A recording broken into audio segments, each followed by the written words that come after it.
આજે કંઈક તમને અલગ વસ્તુ મારે દેખાડવાની છે। આ 19મી સદીનું કંઈક મકાન છે આપણું। હાલ તો મકાન કાંઈ દેખાતું નથી, કેમ કે ઘણા ટાઈમ પછી હું અહીંયા મુલાકાત આવ્યો છું અને મકાન એકદમ જમીન દોસ્ત થઈ ગયું છે।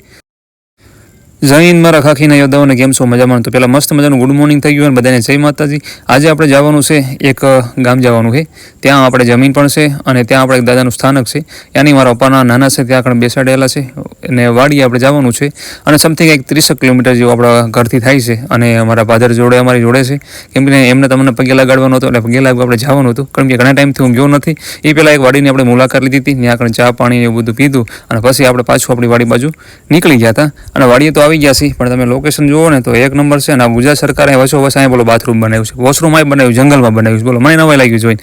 આપણે આ વાડીએ આવી ગયા છીએ। વાડીએ ત્યારે હાલ કાંઈ વાવેતર છે નહીં, પણ એકદમ શું કહેવાય શાંત વાતાવરણ છે, ટૂંકમાં પડી છે, આમ શું કહેવાય પડતર કોણે હાવ।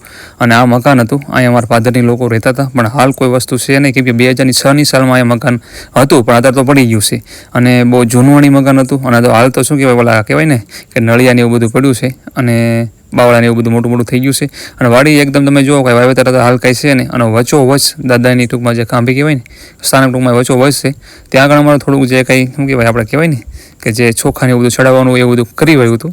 અને જોડે તમને વાડીનું થોડું લોકેશન દેખાડું, તમે જુઓ એક નંબર લોકેશન છે, પણ હાલ શું કહેવાય ઉનાળાની મોસમ છે ને એટલે થોડુંક કેવરાવ એવું છે। અને બીજા નંબરમાં જમીન જો આવી એકદમ બ્લેક છે, જોરદાર જમીન બહુ ગમી, બ્લેક સોલ કહેવાય ને કોણે બ્લેક જમીન છે। અને આ જો થોડી ગાયું તો અહીંયા સરતી હતી, મેં કીધું એનું પ્રસિંગ લઈ લઈ। અને આ કંઈક માતાજી છે, તમને નામ આવડતું મને કમેન્ટમાં કહેજો, મને તો આવડે છે પણ તમને આવડતું હોય તો। હવે બુલેટ લઈને પાછા નીકળી ગયા, રસ્તો એકદમ હાવ ખરબડિયો છે કહેવાય ને તો પડી જાય એવો છે, બુલેટ હાલે એવું છે નહીં, પણ તોય આપણે અકાડી લીધું।